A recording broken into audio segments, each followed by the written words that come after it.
There is a world that outsiders don't see in the Appalachians. It's not the world of census records or paved roads. It is the world that lives in the shadows.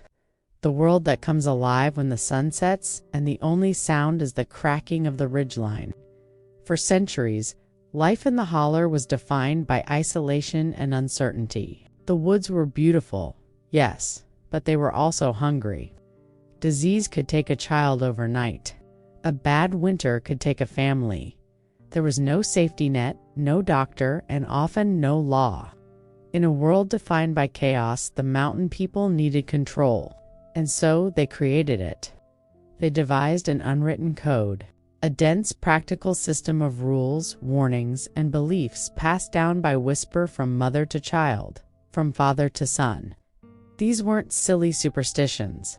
They were a necessary technology. They were the only defense against the things that went bump in the night, the sickness that crept in the window, and the misfortune that rode in on the storm. Welcome back to Legends from the Holler. Today, we are going deep into that unwritten code, the ancient, practical, and sometimes terrifying rules that governed mountain life. The first rule any mountain child learned was whispered at dusk, the kind of rule that chills you even if you pretend not to believe it. It was the rule that acknowledged a truth everyone in these hills understood. In the deep woods, the things that hear you are not always human. Outsiders rarely realize how alive a mountain is, how it breathes, how it listens, how it remembers. A single whistle can travel half a mile through a hollow, bouncing off ridges until it comes back twisted, slurred, sounding like someone else entirely. The old folks would say the woods were answering you back, and that once the woods knew your voice, it might call for you again.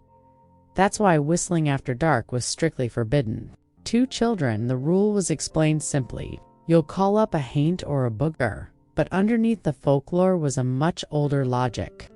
Whistling could alert a black bear, a hungry bobcat, or a stranger passing through who didn't mean you well. And worse still, it could send your own imagination sprinting down the wrong trail, making you hear voices that weren't really there. In the mountains, one bad decision after sundown could be your last. Silence kept you alive, and so the home became a fortress against the night, fortified not with stone and mortar, but with iron, salt, scripture, and ritual. The mountain settler's greatest shield wasn't a gun or a lock, it was belief. Iron was the oldest and most powerful weapon of all. The Scots-Irish brought that knowledge across the ocean, carrying with them stories older than Christianity. Stories where cold iron repelled the fairy folk, the witches, the nightwalkers, and the dark things that slipped between worlds. When they settled in the Appalachian wilderness, they found no shortage of new shadows to guard themselves against, so iron became a constant presence. A horseshoe nailed above the door, an axe hung over the mantel, a rusted bar of metal slipped quietly under the baby's cradle. It wasn't for luck, it was armor. Every one of those items had a job. The horseshoe's crescent shape mimicked the protective symbol of the ancient moon. The axe over the door kept storms and evil intentions from crossing the threshold. A knife beneath the pillow was the standard cure for witch riding.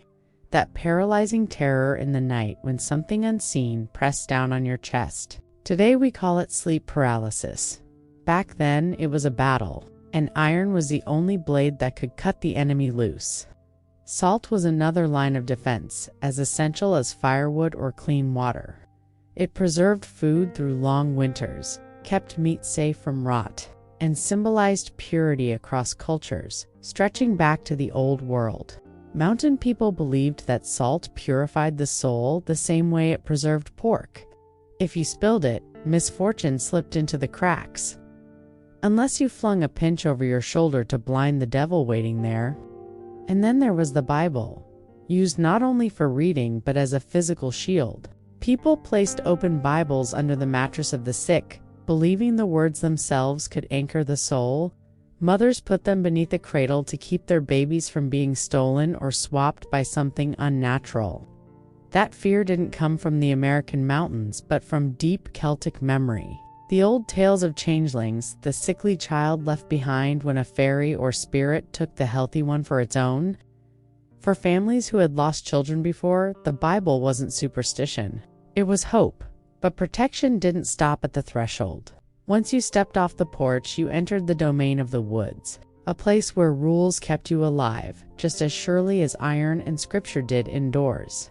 The woods in Appalachia are dense, steep, and deceptive. Paths vanish under the leaf litter. Trails fork in ways that don't show on any map. Sound ricochets off the hillsides like it has intent. It was understood that the forest was not to be underestimated, and so the rules became behavioral. Rituals of caution, training the next generation in how to survive the landscape. You never cursed a tree you planned to cut. Timber was life. Firewood warmed you, cured your food, kept your family alive through Februaries that lasted forever. Trees were respected partners in survival. Before felling one, a man might lay his hand on the bark and quietly say, "Thank you," or "Forgive me." These weren't gestures for spirits. They were for the land itself. A blend of Celtic animism and native influence that taught reverence as a practical discipline.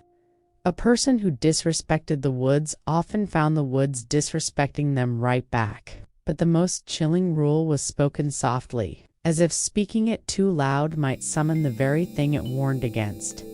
Never answer a voice calling your name in the woods. People believed the mountains could mimic you, that a spirit could call your name just right, pulling you off the trail, deeper and deeper until you were hopelessly lost. They spoke of lure, spirits, boogers, tricksters, things with no shape except the one your fear gave them. Yet behind the folklore again was a sharp practicality. Those who followed strange voices into the forest were often found at the bottom of ravines, or not found at all. Echoes could sound like voices. A panicked searcher could call your name from the wrong direction.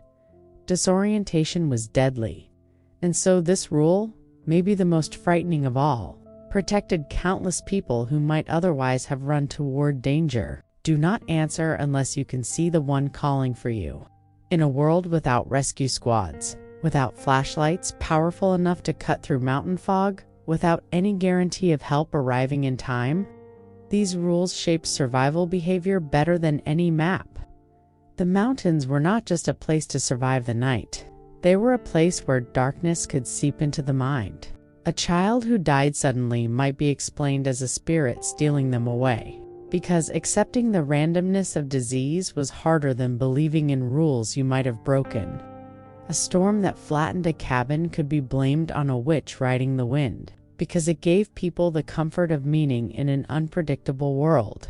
A hunter who wandered off the trail and vanished might be said to have followed a trickster spirit, because in Appalachia, having an explanation was a form of mercy. These beliefs were not born from ignorance. They were born from the crushing weight of not knowing. The rules gave order to a world the mountain people could not control. They were mental armor, emotional shields, and cultural memory all at once.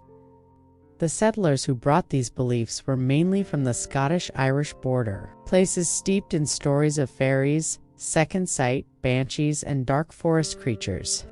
When they stepped into the Appalachians, they stepped into a land every bit as wild, mysterious, and untamed as the folktales they carried.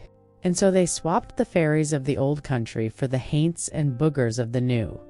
The shadows didn't change, only their names did. These ancient rules were not created to frighten children. They were created to save them. They enforced silence during dangerous hours, taught reverence for the land, provided psychological grounding in times of terror, offered rituals to cling to when everything else failed. Today, most people in Appalachia don't hang iron over their doors or hush their children for whistling after dark. But the heart of the code remains: the respect for the woods, the awareness that nature has teeth, the understanding that the past speaks if you listen for it. Thank you for watching Legends from the Holler. I hope you enjoyed this video. Please subscribe and tell me in the comments what rules you were taught. Do you have certain superstitions you learned from your elders? The ancient rules of the Appalachian woods might not be practiced as literally as before, but their purpose remains carved into the culture. To remind every generation that the mountains are older than us, wiser than us, and entirely capable of taking back what we forget to respect. Until next time, take care and always keep your lantern burning.